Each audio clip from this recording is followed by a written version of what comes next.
My name is William Michael. I'm the headmaster of the Classical Liberal Arts Academy. And in this video, I'd like to discuss a topic that is raised in the first lesson of our English reading course, and that's the International Phonetic Alphabet. In the English reading course, I provide the parents with flashcards to use to teach the different symbols and sounds encountered in the lessons to their children.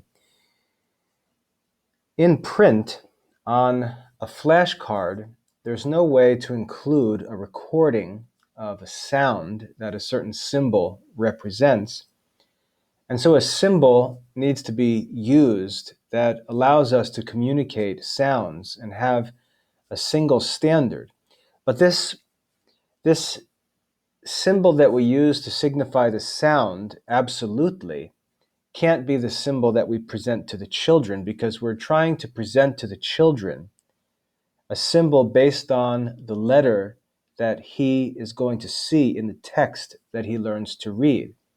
The symbols that we use to express the sound represented by any letter or syllable is taken from what's called the International Phonetic Alphabet. If you go on the Oxford English Dictionary page, for example, and look up a word, and just so you know, students and parents in the Classical Liberal Arts Academy enjoy free access to the Oxford English Dictionary online. So you can use that access to go and look a word up on the Oxford English Dictionary website. And if you look to the pronunciation of words, you'll see that it uses a set of symbols that you're probably not familiar with. But in most cases, they also include an audio file, so you can just click on the audio file and hear the word pronounced correctly in both British and American English. But what I'd like you to see is the use of the International Phonetic Alphabet as the symbols for pronunciation on the Oxford English Dictionary website. In the old days, in American history especially, the symbols from Webster's English Dictionary were very common. Most of us learned them as children.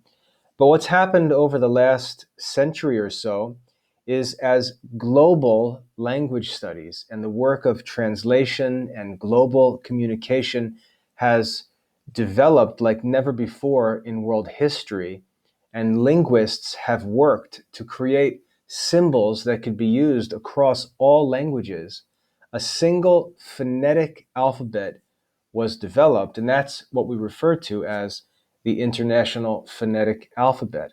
Again, this is a set of symbols that are used by experts in linguistics.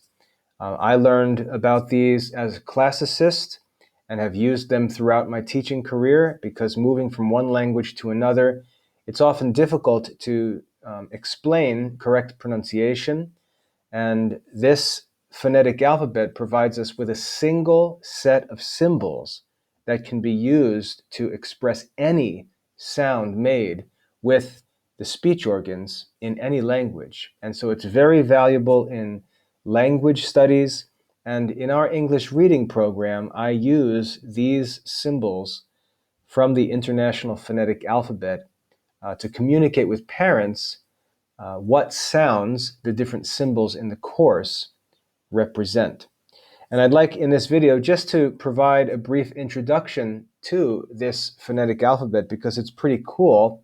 And once we get the hang of it, it introduces us and may introduce our children to the study of linguistics, which is quite a fascinating study, especially for Christians whose mission it is to go into the whole world and make disciples.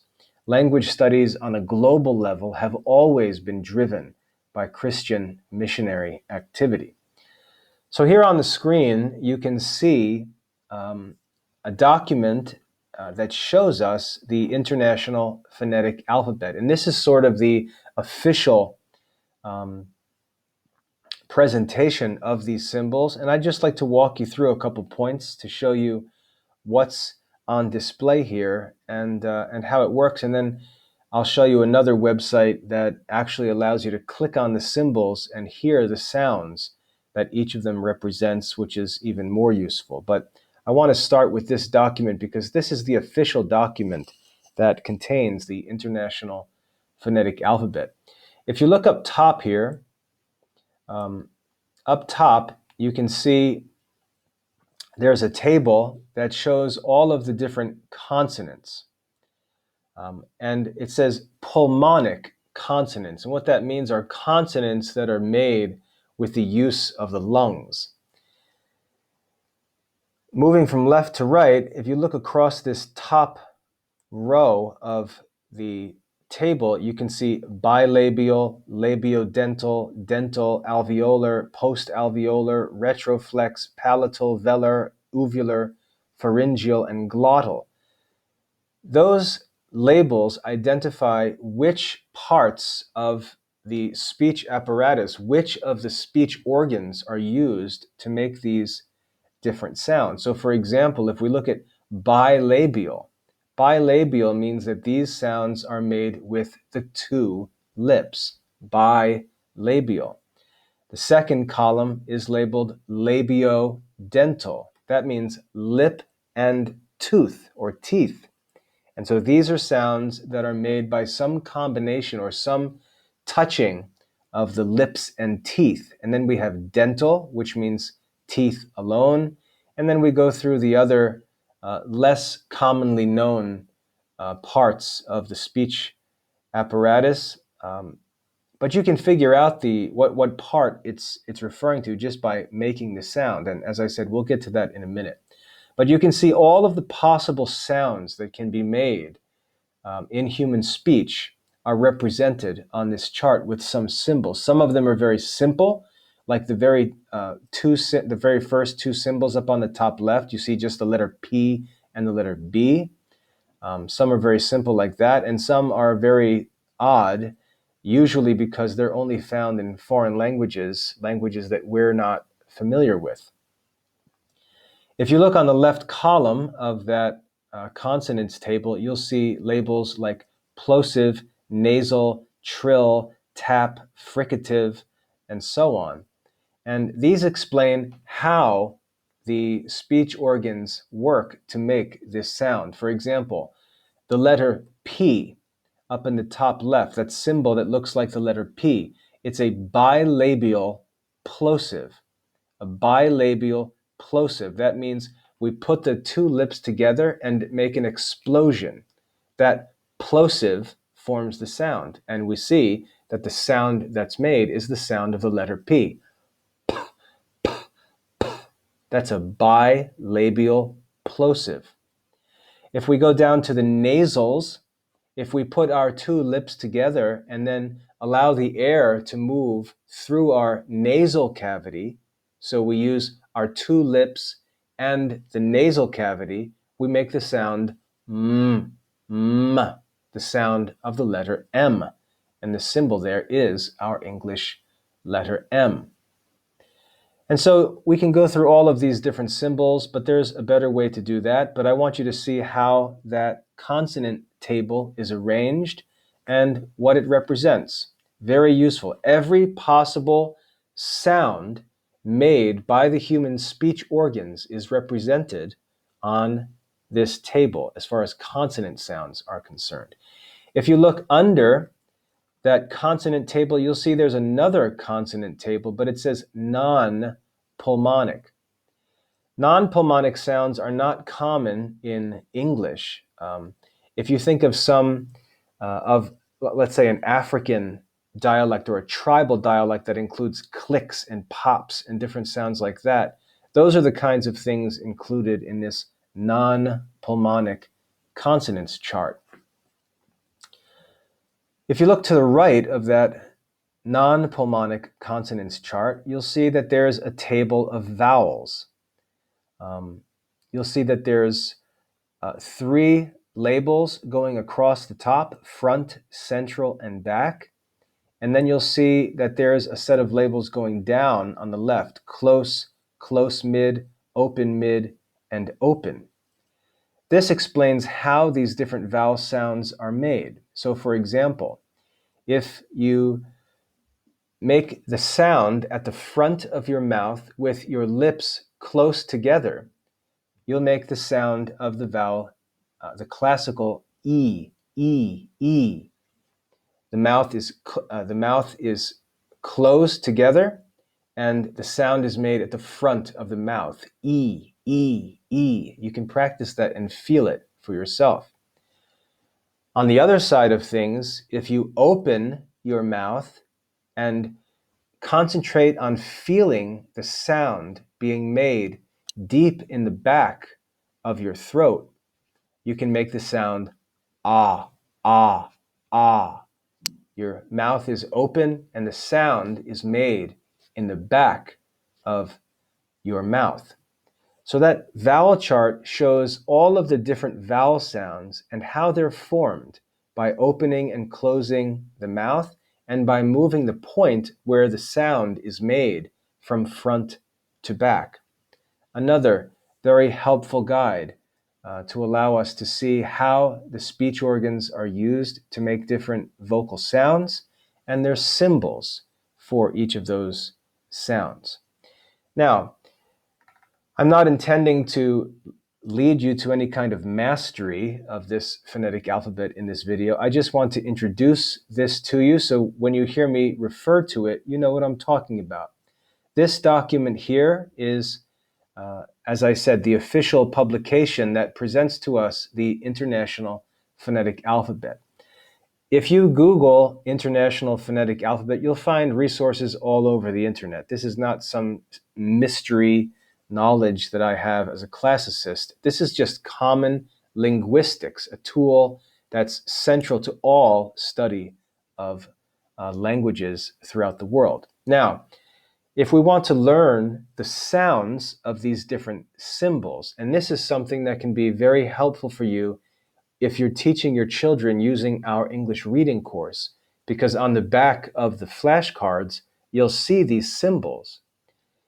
This second website that I'm going to show you here in this second tab, you can see the web address is internationalphoneticalphabet.org. You can just Google for the title of this page, IPA chart with sounds. If you Google that, it'll bring you to this page, and if you scroll down to this green table or these couple of green tables, you'll see that these symbols are clickable and you're able to click on them and listen to the sounds. I don't know if my recorder here will pick up on these sounds, but I'll give it a try, and if it does, great. If it doesn't really matter. Let's just see if we can hear the sound here. I'll click on this top vowel symbol. E. E. So I can hear that in my headphones, but I doubt you're going to be able to hear that in the video. But anyway, the point is you can look up the symbols that are on the flashcards, find those symbols on this IPA chart, click on the symbol, and you can hear the sounds that those symbols represent. For example, right here, we see the English symbol that's called ash, A-S-H. It looks like the vowels A and E put together. This is the symbol of the short English A, which is the first sound that we learn in English reading. So if you wanted to know what exactly that symbol sounds like, you could just come to this site, click on that symbol, and give it a listen. So that, I hope, is a helpful introduction. I'm going to hop back to that other chart here. I hope that's a helpful introduction to the International Phonetic Alphabet. This is used to show pronunciation in modern dictionaries that are used on a global level. It's used all throughout linguistics studies and translation projects throughout the world. When people go into foreign or remote places and try to learn languages that have never been codified or documented before, this is how they begin. They begin by listening to the speech of the people who speak these unknown languages, identify the sounds that they use, pay attention to how they make use of their speech organs, make records of all the different sounds used in their languages, then try and learn how they signify those sounds in writing. And eventually, these language experts can establish and translate the written writings of people with unknown languages and begin publishing works in translation. As I said, usually Christian materials like the Bible and popular Christian books. But you can look at a society or an organization like Wycliffe Bible Society. Wycliffe Bible Society is a Protestant organization that goes all throughout the world into remote places among tribes that have never been evangelized. And they actually study and learn their languages, learn how to write and communicate in their language, and then translate the Bible into the languages of those remote people as a means of evangelization. I'm sure Catholic organizations do that. I just have not been familiar with any such Catholic organizations in modern history. I know that the Jesuits were right at the front and center of this kind of work back in the old days, in the 1600s, when missionaries like St. Francis Xavier were active. But I'm not really sure how active the church is in this kind of work in the modern era. I'm sure the church is active. I just am not aware of those different organizations or projects or missions that are actually doing this work. But anyway, I wanted to introduce you to the International Phonetic Alphabet. You can check this out anytime you visit the Oxford English Dictionary website. You'll see it more and more in the future on dictionary pages and other reference works where pronunciation needs to be expressed in writing. And you'll see it in our English reading course as I use it to represent the sounds for parents to use to help the children understand the sounds represented by the symbols in our English reading lessons. If you have any question about this stuff, this is the kind of stuff I study privately. I am very interested in linguistics and translation work, so feel free to ask any questions you have. I strongly encourage students to learn about linguistics and careers in linguistics, especially if they enjoy studying languages. It's a great opportunity for Christian ministry, for Christian missionary work, and it would be great to see Classical Liberal Arts Academy students who develop their language skills go into these areas and gain some expertise. We have one student, one of my former boarding school students, who's in a religious community who actually does this kind of work. He's working to translate the writings of the founder of his religious community using his language skills to do so. So there's lots of work for Christians in linguistics and translation and language studies. There are military careers in linguistics. Just think how obvious that is. We have soldiers and bases all over the world that have to interact with all different peoples and cultures and language groups. The knowledge of linguistics is a very valuable professional skill that very few seek out in modern education. So I hope that's a helpful introduction to the International Phonetic Alphabet. God bless your studies.